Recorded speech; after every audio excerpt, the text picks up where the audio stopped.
다 함께 사도신경 고백함으로 6월 30일 수요일 12예언서 기도회를 시작하겠습니다. 나는 전능하신 아버지 하나님, 천지의 창조주를 믿습니다. 나는 그의 유일하신 아들, 우리 주 예수 그리스도를 믿습니다. 그는 성령으로 잉태되어 동정녀 마리아에게서 나시고 본디오 빌라도에게 고난을 받아 십자가에 못 박혀 죽으시고 장사된 지 사흘 만에 죽은 자 가운데서 다시 살아나셨으며 하늘에 오르시어 전능하신 아버지 하나님 우편에 앉아 계시다가 거기로부터 살아있는 자와 죽은 자를 심판하러 오십니다. 나는 성령을 믿으며 거룩한 공교회와 성도의 교제와 죄를 용서받는 것과 몸의 부활과 영생을 믿습니다.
나의 영원하신 기업 생명보다 귀하다.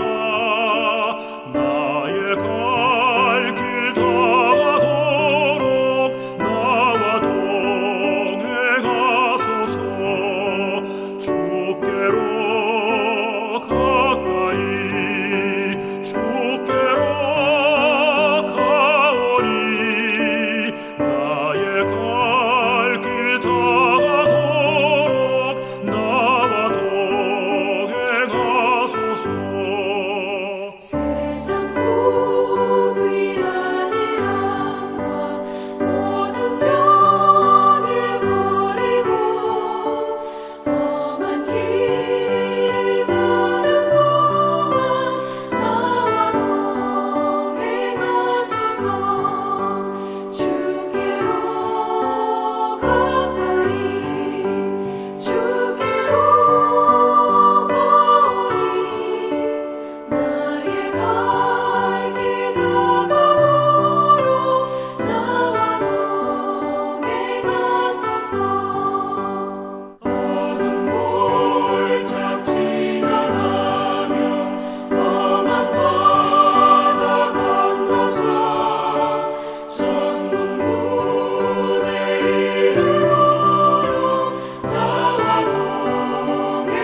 오늘 우리에게 주시는 하나님 말씀은 하박국 2장 1절에서 8절 말씀입니다. 구약성경 하박국 2장 1절에서 8절 말씀입니다. 다 함께 봉독하겠습니다. 내가 내 파수하는 곳에 서며 성루에 서리라. 그가 내게 무엇이라 말씀하실는지 기다리고 바라보며 나의 질문에 대하여 어떻게 대답하실는지 보리라 하였더니 여호와께서 내게 대답하여 이르시되 너는 이 묵시를 기록하여 판에 명백히 새기되 달려가면서도 읽을 수 있게 하라. 이 묵시는 정한 때가 있나니 그 종말이 속히 이르겠고 결코 거짓되지 아니하니라. 비록 더딜지라도 기다리라. 지체되지 않고 반드시 응하리라. 보라, 그의 마음은 교만하며 그 속에서 정직하지 못하나 의인은 그의 믿음으로 말미암아 살리라. 그는 술을 즐기며 거짓되고 교만하여 가만히 있지 아니하고 수울처럼 자기의 욕심을 넓히며 또 그는 사망 같아서 족한 줄을 모르고 자기에게로 여러 나라를 모으며 여러 백성을 모으나니 그 무리가 다 속담으로 그를 평론하며 조롱하는 시로 그를 풍자하지 않겠느냐. 곧 이르기를 화 있을진저 자기 소유 아닌 것을 모으는 자여 언제까지 이르겠느냐. 볼모 잡은 것으로 무겁게 짐진 자여 너를 억누를 자들이 갑자기 일어나지 않겠느냐. 너를 괴롭힐 자들이 깨어나지 않겠느냐. 내가 그들에게 노략을 당하지 않겠느냐. 내가 여러 나라를 노략하였으므로 그 모든 민족의 남은 자가 너를 노략하리니 이는 내가 사람의 피를 흘렸으며 또 땅과 성읍과 그 안의 모든 주민에게 강포를 행하였음이니라. 인스턴트 음식은 바쁜 일상을 살아가는 요즘 시대에 있어 빨리 한 끼를 해결할 수 있도록 도와주는 아주 유용한 식품들입니다. 햄버거, 컵라면, 컵밥 등 정말 여러 종류의 인스턴트 음식들이 시중에 나와 있습니다. 그런데 이 인스턴트 음식의 치명적인 문제는 바로 건강에 그닥 좋지 않다라는 것입니다. 자주 섭취하면 결국 몸이 망가집니다. 또 한 가지 문제는 인스턴트 음식을 먹으면서까지 그렇게 시간을 절약했지만 그 시간을 과연 생산적인 일에 사용하는가 하는 질문입니다. 대개는 그렇게 살지 않습니다. 비록 시간을 줄였지만 그 시간을 다른 곳으로 보내버리고 그렇게 소비되어 버리고 맙니다. 반면에 우리 전통 음식은 기다림이 필요합니다. 발효 음식입니다. 된장, 고추장, 간장이나 김치 등 정말 오랫동안 기다려야 제 맛을 내는 음식들이 참 많이 있습니다. 전형적인 슬로우 푸드입니다. 오래 기다려야 하지만 우리의 건강에는 아주 유익합니다. 사람들은 바로 이 슬로우 푸드를 기다리면서 새로운 경험과 색다른 체험을 하게 됩니다. 그리고 또한 몸이 균형을 찾고 건강해질 수 있습니다. 우리의 신앙도 이와 마찬가지입니다. 신앙의 본질은 바로 기다림입니다. 오래 기다려서 하나님의 말씀으로 우리 내면의 변화가 일어나는 과정을 우리는 성숙이라고 합니다. 오늘 본문에서 하박국, 바로 이 하박국에게 요구하시는 하나님의 말씀은 바로 믿음의 본질, 기다림입니다. 하박국 선지자는 유다 백성들의 그 죄악을 견딜 수가 없었습니다. 유다 백성들은 우상을 섬기고 있었습니다. 또한 종교 지도자들, 정치 지도자들 모두 그들의 육체적인 욕망을 위해서 그렇게 하루하루를 살고 있었습니다. 때문에 하박국 선지자는 이러한 문제를 가지고 하나님께 아주 간절하게 기도했습니다. 정말 간절히 기도했음에도 불구하고 하나님께서 주신 그 응답은 마음에 들지 않았습니다. 바벨론을 들어서 유다를 심판하겠다라고 말씀하셨기 때문입니다. 하박국 선지자는 하나님의 말씀에 동의할 수 없었습니다. 아무리 유다가 잘못을 했다 할지라도 바로 이 바벨론의 손에 우리 민족을 넘긴다는 것은 도저히 받아들일 수 없다라고 항변합니다. 기도하는 선지자에게 하나님께서 답을 주셨습니다. 기다려라. 기다리면 내가 바벨론을 심판할 것이다. 바벨론이 지금은 유다를 위한 심판의 도구로 사용되지만 때가 되면, 하나님의 때가 되면 내가 그들을 심판하리니 염려하지 말라라고 말씀하십니다. 8절 말씀에 내가 여러 나라를 노략하였으므로 그 모든 민족의 남은 자가 너를 노략하리니 이는 내가 사람의 피를 흘렸으며 또 땅과 성읍과 그 안의 모든 주민에게 강포를 행하였음이니. 12절 말씀에도 피로 성읍을 건설하며 불의로 성을 건축하는 자에게 화 있을진저라고 말씀합니다. 바벨론은 피와 불의로 그들의 성읍을 건축했습니다. 하나님께서 바벨론을 심판할 것이니 너는 걱정하지 말라라고 말씀하십니다. 하나님께서 선지자에게 이렇게 말씀하셨으니 이제 하박국에게 진정 남은 것은 바로 기다림입니다. 선지자는 자기 민족이 심판당하는 것을 기다려야 합니다. 고통스럽지만 자신의 눈으로 목도해야 합니다. 또한 유다를 찢어놓은 그 바벨론이 심판당할 것을 견디며 기다려야 합니다. 이것이 바로 선지자의 책무입니다. 기다리는 자에게 하나님께서 요구하신 것은 바로 믿음입니다. 3절 말씀으로 말씀하시기를 이 묵시는 정한 때가 있나니 그 종말이 속히 이르겠고 결코 거짓되지 아니하리라. 비록 더딜지라도 기다리라. 지체되지 않고 반드시 응하리라. 하나님의 말씀은 반드시 응한다고 하셨습니다. 모든 말씀이 다 주어졌고 하박국 선지자에게 남은 것은 이제 기다림뿐입니다. 바로 이 기다림은 믿음입니다. 4절 말씀으로 보라 그의 마음은 교만하며 그 속에서 정직하지 못하나 의인은 그의 믿음으로 말미암아 살리라. 의인은 믿음으로 말미암아 산다라고 말씀하십니다. 그런데 한 가지 문제가 있습니다.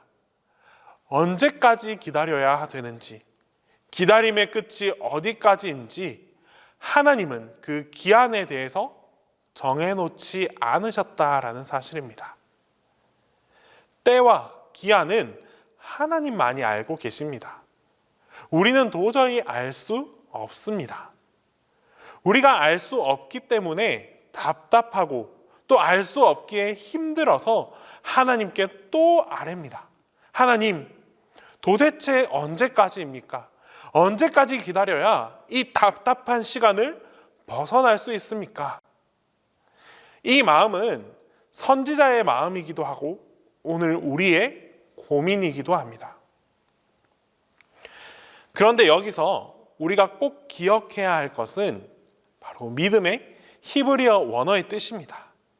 믿음은 히브리어 에무나라는 단어를 사용합니다. 이 에무나는 곧 성실이라는 말로 옮길 수 있습니다. 하나님의 말씀이 임했으니 덮어놓고 기다리라라는 뜻이 아닙니다. 오히려 하나님 말씀 앞에 더 무릎을 꿇고 성실하게 기도하며 믿음 생활을 성실하게 하면서 기다리라라는 뜻입니다. 성실은 하나님의 속성 가운데 아주 중요한 특징입니다. 하나님께서 성실하셨기 때문에 바로 이 세상을 창조해 주셨고 또 지금도 운행하시고 붙들고 계십니다.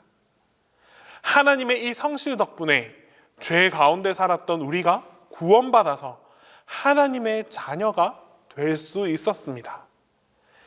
때문에 하나님께서는 이제 우리에게도 그와 같은 성실을 요구하십니다. 성실한 사람이 하나님의 뜻을 기대하고 기다릴 수 있습니다. 매일 하나님 앞에 나와서 엎드리고 기도하면서 하나님의 뜻이 우리 삶에 이루어지도록 기다리는 것이 바로 성도의 의무입니다. 하나님은 과정을 중요하게 보시는 분입니다. 믿음은 곧 성실입니다. 바로 이 믿음은 곧 기다림입니다. 우리는 지금 어떤 기도를 하고 있으며 또 무엇을 기다리고 계십니까? 기다림을 통해 하나님께서 바라는 것이 한 가지 있습니다. 기다림은 하나님을 변화시키는 것이 아니고 내가 변화되는 과정입니다. 하나님께서 우리가 원하시는 것을 속히 주지 않으시는 이유는 우리가 조금씩 변화하기를 원하시기 때문입니다. 기다리는 자는 기도할 수밖에 없습니다. 엎드려 기도하다 보면 우리 속에 있는 욕망의 찌꺼기들은 다 가라앉습니다. 다 가라앉아서 결국에는 사라지고 말 것입니다. 기도하면서 찌꺼기는 다 걷어내고 그 순수함, 신앙의 순수함, 믿음의 순수함을 유지하게 될 것입니다. 하나님의 은혜를 기다리고 엎드려 기도하면 믿음이 변화되고 성장하여서 하나님 나라를 세울 수 있는 그 믿음의 백성이 될 수 있습니다. 오늘 하루도 우리가 어떤 일로 하나님 앞에 엎드려 구하든지 나를 변화시키기를 원하시는 그 하나님 앞에 성실하게 기도하며 나아갑시다. 기다리는 마음으로 성실하게 기도하며 나아가는 우리 모두에게 기도의 응답이 하나님의 역사가 함께하게 될 것입니다. 우리 시간 함께 기도하겠습니다. 먼저 기도할 때에 첫 번째로 기다리는 기도자가 되어서 하나님의 마음에 합당할 수 있도록 기도하겠습니다. 또한 두 번째로 믿음과 확신을 가지고 하나님의 뜻에 순종하며 감사하며 살아갈 수 있는 삶을 살게 해달라고 기도하겠습니다. 마지막으로 우리 청년들의 취업과 형통을 위해서 함께 기도드리겠습니다. 기도합니다. 우리의 기도를 들으시고 응답하시는 하나님, 이 시간도 주님 앞에 나와 기도할 수 있게 하심을 감사드립니다. 우리가 주님 앞에 간절한 기도의 제목을 드립니다. 때론 우리의 간절함이 조급함으로 변질되어 하나님의 응답을 재촉할 때가 참 많이 있습니다. 조금 더 기도하라는 하나님의 마음을 헤아리지 못한 채 침묵하시는 하나님을 원망할 때도 있습니다. 이런 우리에게 하나님의 때를 기다릴 수 있는 마음을 허락하여 주시옵소서. 기다림을 통해 하나님의 뜻을 더욱 분별하고 하나님의 뜻을 헤아릴 수 있는 겸손한 신앙의 자세를 갖게 하여 주시옵소서. 또한 주님께서는 반드시 응답하시고 언제라도 우리와 함께 하심을 믿으며 살아갈 수 있기를 원합니다. 주님을 향한 우리의 마음에 조금의 의심도 피어나지 않게 하시고 오직 믿음과 확신으로 담대히 살아가게 하여 주시옵소서. 주님께서 응답하실 때에는 주님의 말씀에 온전한 순종으로 나아가게 하여 주시옵소서. 나의 생각과 나의 판단을 더하는 것이 아니라 오직 주님의 뜻을 따라 순종하고 또한 감사함으로 길을 걸어가게 하여 주시옵소서. 주님, 특별히 이 시간 취업을 준비하는 청년들을 위해 기도합니다. 모두가 취직이 힘들고 어렵다고 하며 좌절하고 낙담합니다. 하지만 하나님께 간구하는 믿음의 청년들에게는 하나님을 통한 특별한 은혜를 얻게 하여 주시옵소서. 하나님께서 함께 하실 때에 불가능함이 없음을 깨닫게 하시고 이를 위해 주님 앞에 더욱 엎드릴 수 있는 믿음의 청년들이 다 되게 하여 주시옵소서. 주님께서 우리 청년들의 앞날을 열어주시고 청년들의 삶을 형통케 하여 주시옵소서. 주님, 담임 목사님을 위해 기도합니다. 동신교회에 속한 우리 모든 이들이 담임 목사님을 위해 한마음 한뜻으로 기도하게 하여 주시옵소서. 우리 모두의 간절한 기도를 주님께서 응답해 주시사 성도의 기도를 통해 하나님께서 더욱 사랑하시고 귀하게 사용해 주시는 담임 목사님이 되게 하여 주시옵소서. 이제 주님께서 가르쳐 주신 기도를 다 함께 하겠습니다. 하늘에 계신 우리 아버지, 아버지의 이름을 거룩하게 하시며 아버지의 나라가 오게 하시며 아버지의 뜻이 하늘에서와 같이 땅에서도 이루어지게 하소서. 오늘 우리에게 일용할 양식을 주시고 우리가 우리에게 잘못한 사람을 용서하여 준 것 같이 우리 죄를 용서하여 주시고 우리를 시험에 빠지지 않게 하시고 악에서 구하소서. 나라와 권능과 영광이 영원히 아버지의 것입니다.